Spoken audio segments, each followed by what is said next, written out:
de um outro recurso do Windows 7, tá? Que também já existia no Windows Vista, tá? E na verdade ele foi melhorado, que é o chamado BitLocker.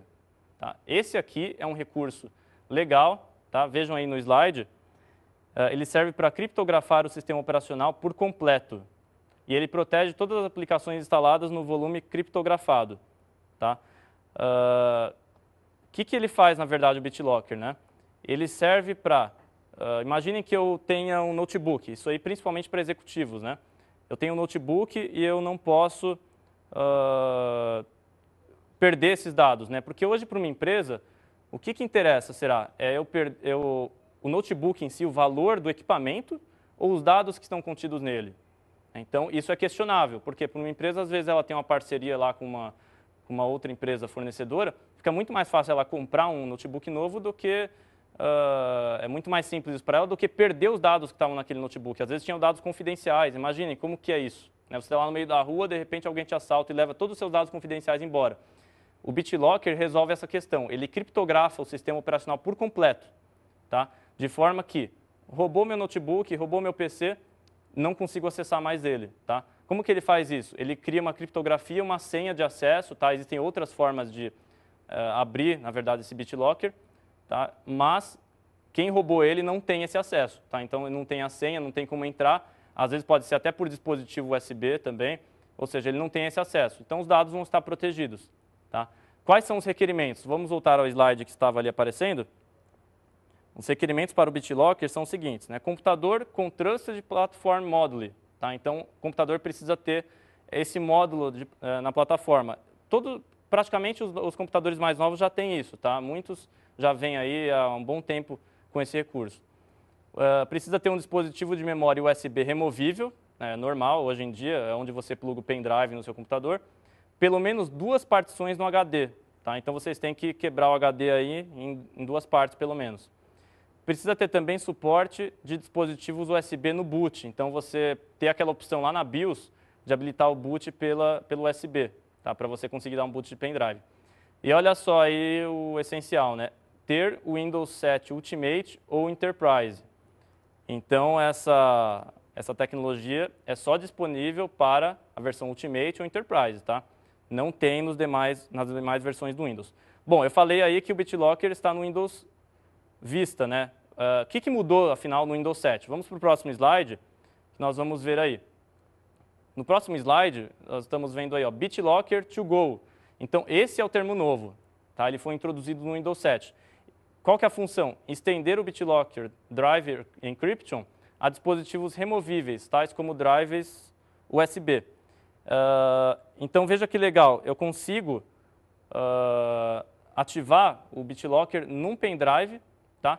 E além de proteger meu notebook, eu proteger um pendrive. Olha que bacana. Imaginem lá, eu tenho dados confidenciais num pendrive, eu não quero que ele seja aberto por ninguém.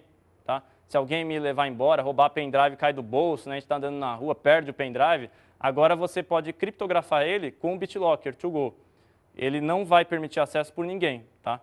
E toda hora vai pedir uma senha para você quando você plugar ele no computador. Precisa ter o Windows 7 no computador. Tá, um detalhe, se eu conectar esse pendrive no Windows XP ou no Windows Vista, não vai funcionar. Tá? Tem que ser o Windows 7. Quando eu plugar, ele pede uma senha para mim, eu colocando aquela senha, ele me abre o conteúdo. Tá? Eu posso, inclusive, dizer que eu não quero que peça a senha mais quando eu plugar em determinado computador. Então, imagine, toda hora eu coloco no meu computador em casa, fica pedindo senha, né? Toda vez que eu coloco. Não preciso. Tá? Se eu dizer lá, tem uma opção que eu ativo e falo, olha, eu não quero que peça senha para esse computador, não vai mais pedir. Legal? Eu vou mostrar para vocês, então, na tela agora, como que é fácil ativar o BitLocker, tá? Vejam ali, ó, eu estou na tela do computador no Windows, tá? Eu tenho ali disco removível D2 pontos, é o meu pendrive. Se eu clicar com o botão direito sobre ele, aparece ali, ativar BitLocker, tá? Pô, é simples assim? É sim. É apenas eu clicando em ativar BitLocker, ele vai pedir algumas informações, tá? Senha, etc. E vai criptografar o meu pendrive. Basta aguardar alguns instantes e o meu pendrive já estará criptografado. Legal, gente? Bom, vamos aí a um próximo recurso, tá? Que eu quero falar para vocês. E esse eu diria que é um dos melhores, tá? Do Windows 7. Eu até vou recomendar a vocês de como conseguir ativar esse recurso também, que não é tão simples e nem... É simples, na verdade, mas não são todas as máquinas que permitem colocar esse recurso. Muitos de vocês já devem ter ouvido falar em virtualização. Tá? A Microsoft tem o famoso Microsoft Virtual PC 2007, que vocês devem conhecer, que você consegue, dentro do Windows, exemplo, eu estou dentro do Windows Vista, eu quero carregar o Windows XP dentro dele, ou quero carregar o Windows 98 dentro dele. Como que eu faço? Uma virtualização. Eu estou dentro da máquina Vista, só que eu consigo virtualizar uma máquina XP, virtualizar uma máquina Windows 98. Para eu poder testar algum programa, ou poder realmente usar um programa que não é compatível na nova plataforma e assim por diante. O que é legal agora no Windows 7? Foi lançada uma nova versão do Virtual PC chamada de Windows Virtual PC. Tá? Só que ela tem um detalhe.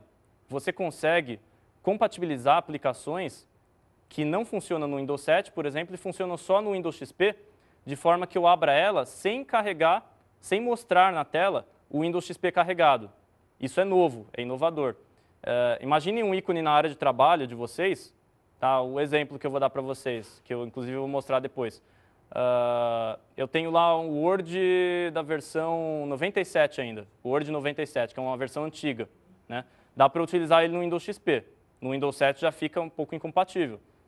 Imagine um ícone na área de trabalho do Word 97, quando eu der 2 cliques nele, ele abre a tela do Word 97 em formato XP, sem mostrar para você o Windows XP, mas ele mostra uma janela em formato XP. Isso é muito bacana, tá? Então vamos ver os conceitos aí no slide do Windows XP Mode e o Virtual PC. Tá? Bom, o Windows Virtual PC é um Hypervisor Type 2 no Windows 7. O que seria esse Hypervisor? Ele habilita usuários a executar múltiplas instâncias do Windows em um único dispositivo. Tá certo? Então, esse é um diferencial que tem no Virtual PC que não tinha no outro. E o Windows XP Mode, que eu ainda não falei. Tá? Esse Windows XP Mode ele utiliza o Windows Virtual PC e uma imagem do Windows XP para criar um ambiente virtual. Tá? Então, você pode baixar da internet o Windows XP, uma imagem mesmo tá? Do Windows XP Service Pack 3. Ele está disponível, não precisa licenciar, não precisa fazer nada. Tá? Ele está gratuito, só que ele pode ser só usado de modo virtual. Então, são duas coisas. Você vai ter que baixar o Windows Virtual PC e baixar o Windows XP, o XP Mode. Tá? A combinação desses dois, inclusive o XP Mode é grande, né, tem mais de 500 megas para download.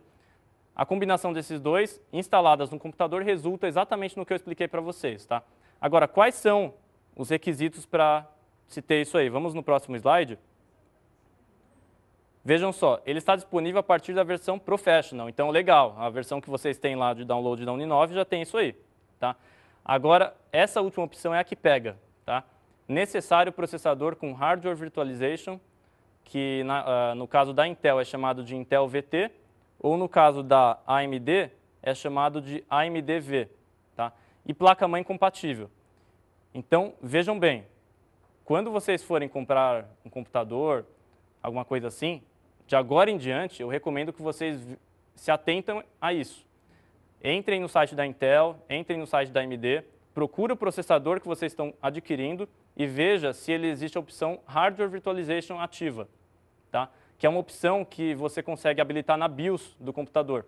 Se não tiver isso, não vai rolar o Windows Virtual PC. Tá? Ele não funciona, ele não deixa nem você instalar. Tá? Então vejam, é um recurso já que envolve hardware, não apenas software. Antigamente, no Virtual PC 2007, apenas o software funcionava. Agora não, você tem que ter recurso de hardware. Tá? Vamos ver agora uma tela de demonstração para vocês aí no próximo slide.